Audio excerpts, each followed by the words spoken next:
Hi, this is Nicole Havelka. That's me, and I am your mindful change coach. And I am here empowering you and your organization to prevent and recover from burnout. Today, the way I'm doing that is by sharing my own burnout story and journey and all of the tips, tricks, and tools that I have for helping you prevent and recover from burnout too. This story is what inspired me to start my Defy the Trend community, which opens up for new members starting April 10th, which is next Monday. So let's get started. Grab your pen, a pencil, maybe have your keyboard handy to ask a question, and and grab your lunch, a snack, a beverage, anything at all that would make you just a little bit more comfortable. Let's dig in. So here's my story. My story is this. My story is that I was working as a change agent within, oh my gosh, the church. And the church is not a place that often is ready for change very willingly. Often people kind of like things the way they've always done them and want to keep them that way. But that isn't realistic or even possible. So I was ushering a group through a big sequence of change, which meant closing down a beloved camp property and really saying goodbye to some degree to that kind of program, or leave it at least done in that particular way. And this was over the span of 3 years. I came in as a new person. I was an outsider. I had no experience with their program or with their camp, and so I was understandably looked at skeptically, and looked at skeptically, and people wondered about me and my leadership. I did understand all of that for sure. Um, I definitely did understand all of that. At the same time, okay, sorry, I'm learning this. I paused there because I'm learning the technology for the first time doing this stream. So thank you for your grace in advance. So I was ushering this group through this big series of change over the course of about 3 years. And so, because I was the outsider, because I was the one who came with a lot of new ideas, because I was the one who didn't have the same emotional attachment that other people did to the camp property that they were thinking of selling and to the program that they were thinking of significantly altering, I didn't have attachment to that. And so that triggered a lot of anxiety, that triggered a lot of resistance.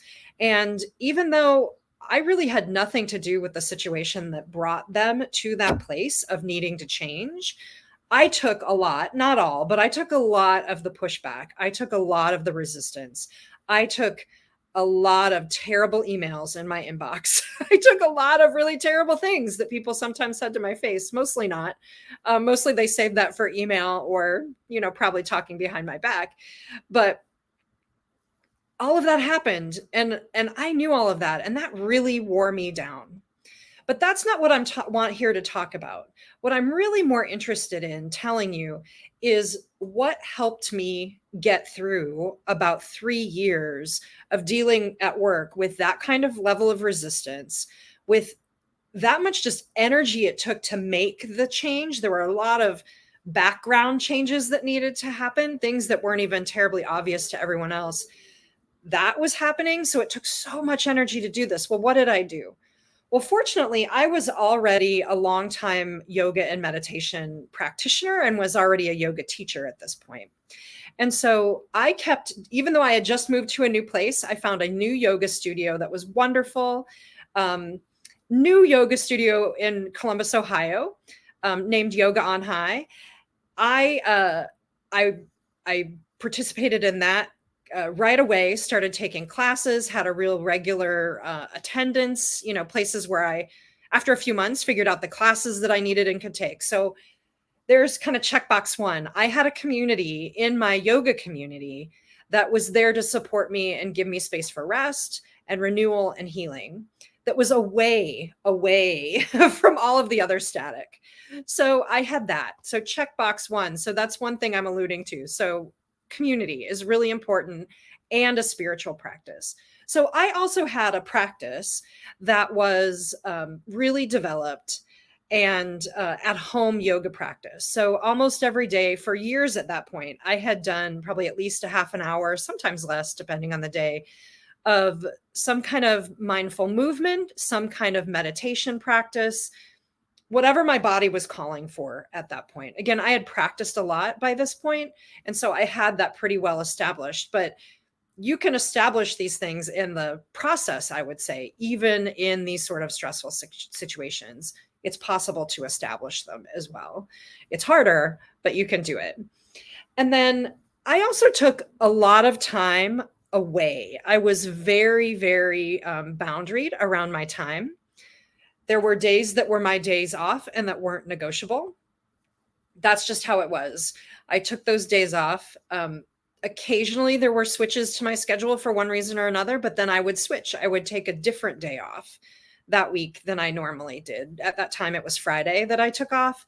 And sometimes I would bounce it to Monday. I usually worked weekends at that job.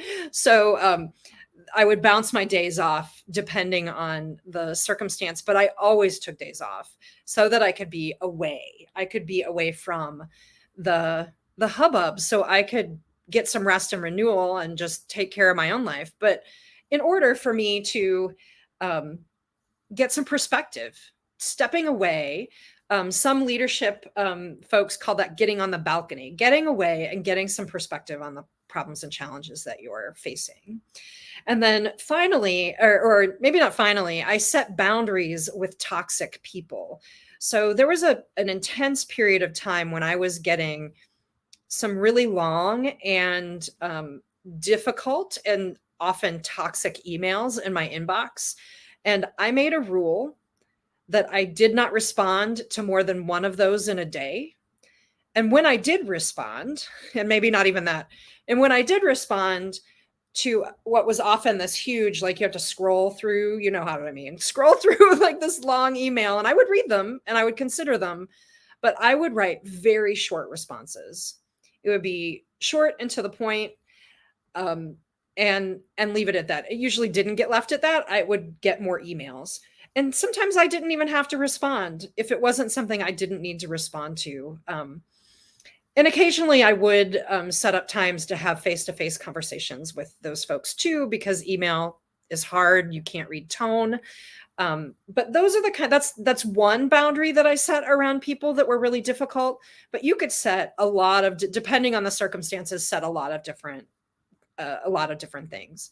And then finally, I had friends and colleagues who were very supportive, people I could go to who were outside of that immediate system, outside of that community, and talk to and gain perspective. I know that sometimes one of the things I used to do and that I still miss that kind of went away in the pandemic is that I had a group that I went and I swam with at the Y, that I would go there 2 to 3 times a week. And I had that group. These were folks who had nothing to do with the church. They had nothing to do with my job. And most of the time we just swam together, right? We didn't talk and, working all of our own stresses out, whatever that may be. But sometimes if there was something I was like wondering about, I'd say, hey, to one of my friends, I'd say, am I crazy? This is what's happening. And am I crazy? Is there something I'm missing? And so sometimes they could tell me those things like, hey, you are missing something. Or you know what? That does sound really weird to me. Like, that's strange. So I had that kind of support from outside people. That swimming group really saved my life during some pretty stressful times, for sure, both because of the exercise and because of their ability to listen and in some cases give some pretty good advice. So I really looked. So this was a model. This isn't the only time in my life I've experienced this, but this really is the model for the Defy the Trend community. And I'm opening up this community to new members at the Explorer and Trailblazer memberships coming up. So not surprisingly, you're going to see a lot of things that I just named in the community. I have a more experience in training and teaching. So I teach a weekly yoga class. I also include seasonal restoratives. So they're usually 2-hour yoga sessions, mostly laying around. Don't get worried. And so quarterly, I offer these longer sort of seasonal resets for people.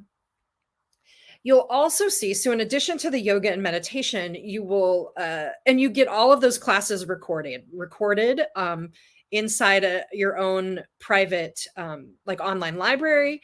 Plus I have some downloadable guided meditations that are in there that you can get as well as part of this community. And then there's also group coaching every single month under both plans. So group coaching will involve some sort of presentation, sometimes by me, sometimes by a guest, about a particular topic that relates to burnout. And then I usually offer some sort of reflection practice. And then we move into setting our calendars and maybe even setting an intention or goal for your coming month ahead. And then I've just started this. I stay on the Zoom call after our formal presentation for another half an hour to give you more space to work on your calendar, because that's really the biggest tripping point, the biggest challenge, I think, with self-care and these things that I'm talking about, these practices that I'm talking about making time for. It really, the one of the keys is in your calendar. So making a calendar that prioritizes you, that puts down the things you need to do to take care of yourself, not just the things that you need to do for work or that you need to do for your family or your spouse or your partner or your friends or all of that. What do you need to do to take care of you is always the first question I start with. And we'll do another live session on talking about self-care as well. And then finally, I include an online community. So even with my free membership, which I encourage you to sign up for, which you can find on my website, defythetrend.com/community, you will be able to see that you will instantly get access to an online community of support and challenge and nurture at least once or twice a week. I'm posting in there saying, hey, you're worthy of rest. Go take a nap. I will post something like that to remind you that taking time for yourself, taking time, even if it's 5 minutes to close your eyes, is valuable and a good thing to do. Plus, there's all kinds of, I post articles. I invite other people to post their favorite things in there. And we have conversations and questions about a wide variety of topics related to or adjacent to burnout, or sometimes just fun stuff to talk about because, well, it's fun. So I encourage you, I implore you, I would love for you to get on my wait list to find out when I open up my Defy the Trend coaching community starting next Monday. If you want an email that it may give you a little thing early. That would be pretty great, right? A little nudge early that you get a little access. My goal is to have 10 new people in this community during this particular enrollment period. And I really look forward to you being part of it. So if you are exhausted, if you are tired of being people's punching bag, taking the people's resistance to change, if you're one of those people, or if you're just exhausted by the expectations of overwork, of the expectations of being a perfect mom, the expectations of being a teacher in a global pandemic, being a healthcare worker in the same situation. If you're tired of all those things, come join me. You can join for free to get started. And if you're in that free community, you will get access to that. You will get access to the free community and the free online conversation, as well as a few freebies like a free yoga class and good stuff like that. So take a look at defythetrend.com/community. You can find that through any of my pages that I'm broadcasting on right now. And I want to thank you for being here. Thank you for your patience as I learned a little bit new technology. I'll be with you again next Tuesday. I believe that is April 11th. And I'll be back at noon again on LinkedIn, in my Facebook group, Mindful Leaders Lounge, and on YouTube. Thank you so much. I'm so excited. This is the first of many live sessions from Defy the Trend.